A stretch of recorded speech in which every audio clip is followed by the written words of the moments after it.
So I grew up in Corpus. Originally, we always call that home. Grandma's still there, everyone's still there. My dad is a middle child, so we always joke and bond that the number 2s are the good ones. And so, but yeah, I'm a middle child. And then when I was 10 years old, we moved to San Antonio. I was there till I went off to college. Went to A&M when I was a freshman, and my dad was such a good sport about it.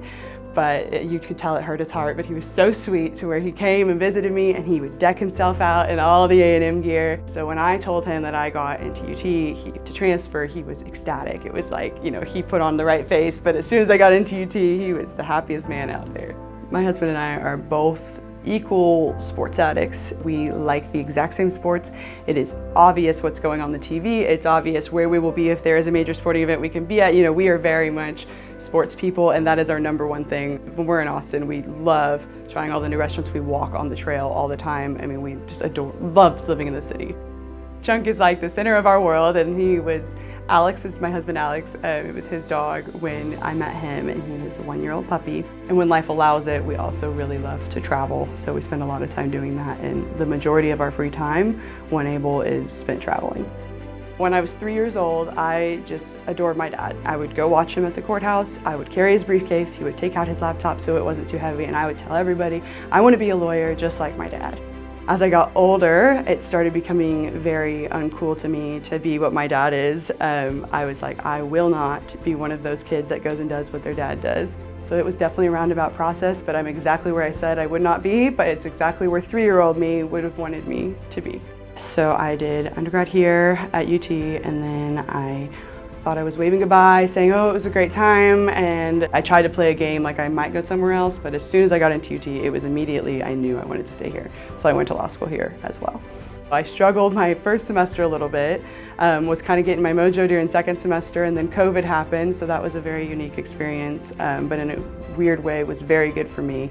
I loved online, and it allowed me to really be around my dad. My dad came and stayed with me a lot, and I followed him around a lot. And so for me, it was a very good experience because it allowed me to kind of do a lot more experiential things while doing law school. I don't think I can be the best mass tort lawyer I can be unless I have that confidence that those foundational skills are there. I did the Children's Rights Clinic my final year, and I had a woman who took time out of her crazy busy schedule to just really pour into me because she cared about teaching me how to do things right and be a good lawyer. So I got to win my first trial with a family I cared so much about, and it was really a cool experience. So that was probably my best experience in law school. In personal injury law, you get to have really awesome personal connections with really awesome people and the resources to help them the way you would like to.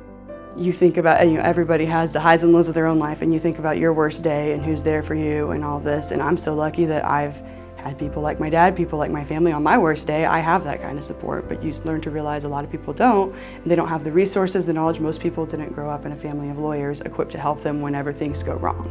It's oftentimes the lowest point of their life, the worst day of their life, the worst time of their life, and there's a way to share your knowledge and your resources and to come grab them where they are to help them have all the ability to fight what they don't know how to fight on their own. The legacy I would want to leave in my career, while I don't know what it's going to look like, I hope and I could only dream that people will speak of me how they speak of my grandma at the time I retire, and actually leave that kind of impact on so many different people in so many different ways as well. It doesn't matter which avenue I go down. She was a teacher, then a family lawyer, and then a judge, and she had such an impact in everything she did. And so I think I just want people to remember me as someone who genuinely cared and made an impact on people because I took the time to care about the people along the way.